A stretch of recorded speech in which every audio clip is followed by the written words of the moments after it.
हाँ, हमें नींद नहीं आ रही, हमें कहानी सुनाओ ना। बच्चों, कल ही तो मैंने आपको कहानी सुनाई थी। आज फिर से आपको कहानी सुननी है। मुझे किचन में थोड़ा काम है, वह हो जाने के बाद मैं आपको कहानी सुनाऊंगी।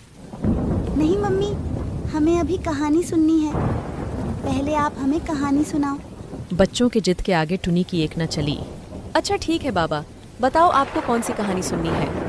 मम्मी, हमें वह आलू कचालू वाली कहानी सुननी है। वो हो बच्चों, वह कहानी तो मैंने आपको बहुत बार सुनाई है, फिर भी आपको आज वही कहानी सुननी है। क्या आप उस कहानी को भूल गए? नहीं मम्मी, वह कहानी तो हमें बहुत पसंद है, इसीलिए बार बार सुनने का मन करता है। आप हमें वही कहानी सुनाओ। ठीक है बाबा, मैं आपको वही आलू कचालू वाली कहानी सुनाती हूँ। तो सुनो। बहुत समय पहले की बात है। दूर किसी एक घने जंगल में बहुत सारी सब्जियां हंसी खुशी से मिलजुल कर अपनी एक बस्ती बनाकर रहते थे। उन सब्जियों में मोटू आलू अपनी पत्नी प्यारी आलू के साथ रहता था। उनके साथ उनके दो बेटे भी रहते थे।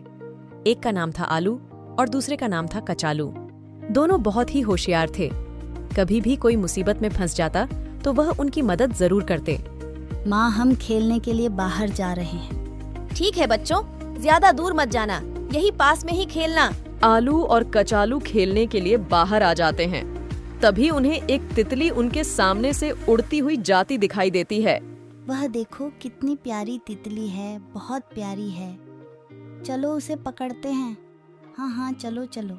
दोनों उस तितली को पकड़ने के लिए उसका पीछा करते हैं।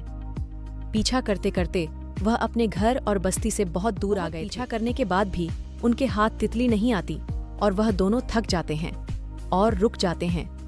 देखते ही देखते वह तितली उनके आंखों के सामने से। अरे आलू, उस तितली को पकड़ने के चक्कर में हम तो हमारे बस्ती से बहुत दूर आ गए हैं। जल्दी से वापस जाना होगा।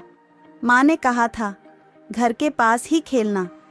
चालू, मैंने सुना है इंसान शिकार की तलाश में घूमते रहते हैं। चलो, हमें वापस जाना चाहिए। वह दोनों अपने घर की तरफ वापस निकल पड़ते हैं। तभी रास्ते में उन्हें एक शिकारी इंसान पकड़ लेता है। अरे वाह, आज तो मेरी निकल पड़ी।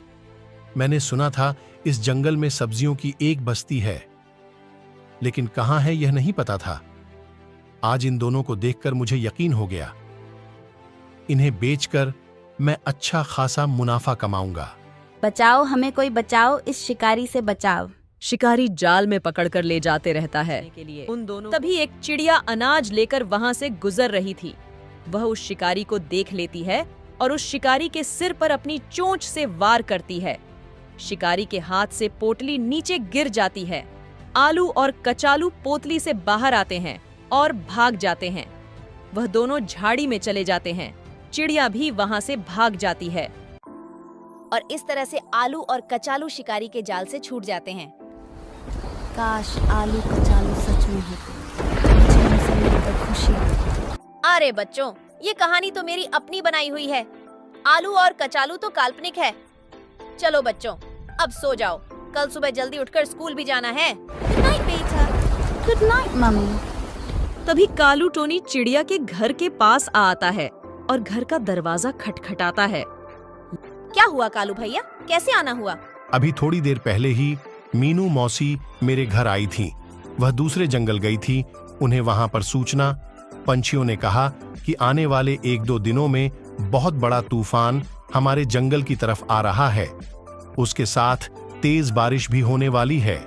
मैंने तो मेरा घोंसला पहले ही जंगल के सबसे ऊंची वाली पेड़ पर बनाया है और मेरा घोंसला बहुत मजबूत भी है, इसलिए मुझे तो आने वाले तूफान की कोई चिंता नहीं है। चलो टोनी, अब मैं चलता हूं। मुझे और भी पंछियों को यह बात बतानी है। कालू वहां से चला जाता है। यह अचानक इतना बड़ा संकट आएगा, यह तो मैंने सोचा ही नहीं था। मेरा घोंसला तो इतना मजबूत नहीं है। मुझे कल बाहर जाकर घास फूस और लकड़ियां जमा करनी होगी और मेरा घोंसला मजबूत बनाना होगा। सुबह होते ही टोनी घस फूस और लकड़ियां लाने के लिए बाहर आ जाती है। थोड़ी देर बाद कुछ लकड़ियां मिल जाती हैं। उसे लेकर टोनी अनाज ढूंढने के लिए आगे निकल पड़ती है। थोड़ी देर खोज करने पर उसे एक जगह पर अनाज भी मिल जाता है।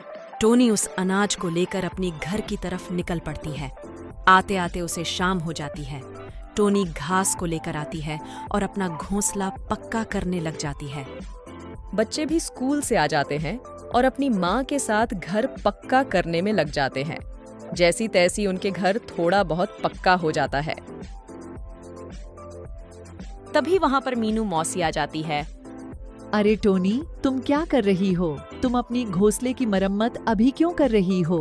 अरे टोनी, तुम बच्चे को पकड़ो और अपने घोंसले में बैठ जाओ। जो तूफान 2-3 दिन बाद आने वाला था, वह तूफान हमारे जंगल में कुछ समय बाद आने वाला है। अब जल्दी से अंदर जाओ, तूफान आने वाला है। टोनी चिड़िया अपने बच्चों को लेकर घोंसले में आ जाती है। थोड़ी ही देर में आसमान में काले काले बादल छा जाते हैं। देखते ही देखते तेज बारिश होने लगती है, साथ में तेज तूफान भी। लाडो को पानी की आवाज सुनाई दी। लाडो ने बाहर आकर देखा तो तेज बारिश की वजह से जंगल में बाढ़ आ गई थी और बाढ़ का पानी टोनी के घोंसले तक आ गया था। धीरे धीरे पानी बढ़ रहा था। टोनी अपने घोंसले से बाहर आकर पेड़ पर जाकर बैठ जाती है। बच्चों के साथ तभी झोपड़ी भी पानी में टूट के बह जाती है। टोनी और उसके बच्चे जिस पेड़ की डाली में बैठे रहते हैं, वह डाली भी टूटकर पानी के बच्चे पानी में बहने लग जाते हैं। बचाओ बचाओ माँ, हमें बचाओ, हम बह रहे हैं। हाँ मेरी बेटी, मैं आ रही हूँ, मैं तुम दोनों को बचा लूंगी। वो सभी बहते चले जाते हैं। टुनी चिड़िया अपने बच्चों को पानी से निकाल ही नहीं पा रही थी। तभी वहां से आलू और कचालू अपनी मम्मी और पापा के साथ एक नाव में आते हैं। टोनी चिड़िया और उसके बच्चे नाव में आलू कचालू के साथ आ जाते हैं। सभी एक साथ एक किनारे में आ जाते हैं। अरे हमें तो लगा था कि आप लोग केवल कहानी में रहते हो, लेकिन आप लोग तो सही में हो। हम लोगों की भी एक बस्ती है। हमारी बस्ती में भी बाढ़ आ गया था, इसलिए हम यहाँ से जा रहे थे। आंटी, आप वही हो जिसने हमारी जान बचाई थी। हमने आपको पहचान लिया था। आपने हमारी मदद की तो हमने भी आपकी मदद कर की।